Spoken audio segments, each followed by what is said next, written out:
Halo Bapak Ibu, masih betah di rumah? Atau mungkin mulai merasakan sedikit jenuh atau mungkin jenuhnya sudah banyak? Kalau berbicara tentang rumah dalam bahasa Inggris, ada dua kata yang dipakai untuk rumah. Yang pertama house. Nah, house ini berhubungan dengan bangunan. Ya, ada pintu, ada jendela, ada bagian-bagian ruangan di dalam bangunan itu. Nah, kata yang kedua adalah home. Nah, home ini berhubungan dengan apa? Home ini berhubungan dengan sebuah keadaan, sebuah suasana, relasi family di dalamnya. Nah, karena itu, Ibu Bapak yang dikasihi oleh Tuhan, sore hari ini saya ingin kita melihat lebih banyak kepada home. Kalau house itu berhubungan dengan properti, dengan bangunannya, tetapi home ada suasana yang ingin kita nikmati di dalamnya. Nah, sore hari ini mari kita sama-sama melihat ya bahwa betapa pentingnya rumah. Yang rumah punya arti sangat penting untuk semua manusia. Oleh sebab itu, begitu banyak orang berjuang untuk bisa memiliki rumah. Bahkan ada beberapa etnis yang sungguh-sungguh ya, mereka sangat-sangat punya tradisi tertentu ketika memasuki rumah baru. Sesungguhnya rumah bagi mereka bukan hanya sekedar tempat tinggal, tetapi adalah punya identitas ya. Ada sebuah identitas diri, bukan hanya sekedar tempat tinggal, tetapi ada sebuah tempat untuk berkumpul dengan keluarga. Rumah adalah sarana pemersatu keluarga. Setelah seharian bekerja, berinteraksi dengan orang luar, semua ingin pulang ke rumah, ingin menikmati suasana damai, suasana penuh kehangatan di dalam rumah. Oleh sebab itu, jika ada orang yang tidak betah di rumah, tidak suka pulang ke rumah, berarti ada sesuatu dengan dia. Ada sesuatu dalam rumah itu, ada sesuatu dengan home itu.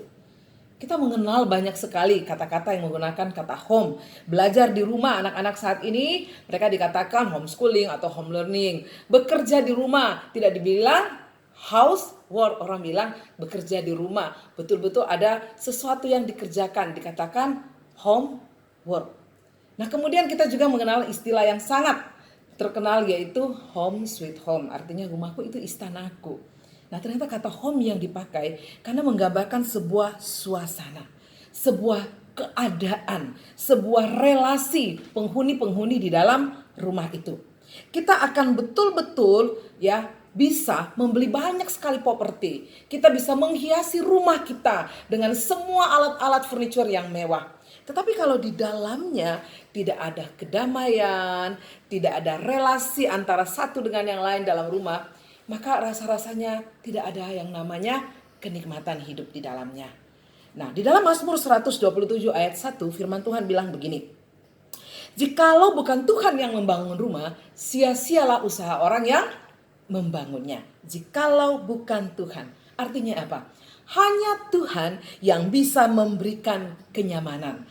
Hanya Tuhan yang bisa memberikan kedamaian. Hanya Tuhan yang bisa menciptakan suasana penuh sukacita antar satu dengan yang lain dalam relasi keluarga, di dalam home-nya kita, di dalam rumahnya kita. Mari saat ini ketika kita sedang stay at home, kita berbagi kasih Allah. Biarlah mulai dari rumah kita.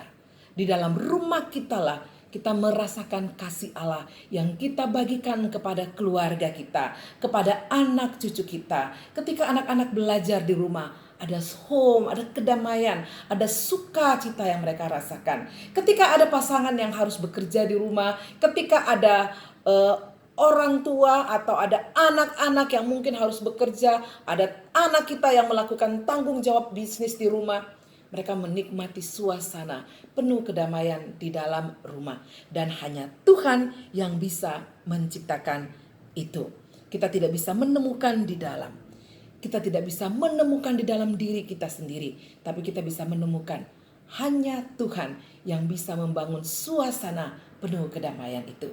Selamat berbagi kasih di dalam home kita. Selamat menikmati kasihnya Tuhan berbagi bagi keluarga kita.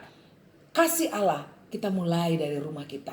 Kita ciptakan suasana surgawi di dalam home kita. Tuhan memberkati.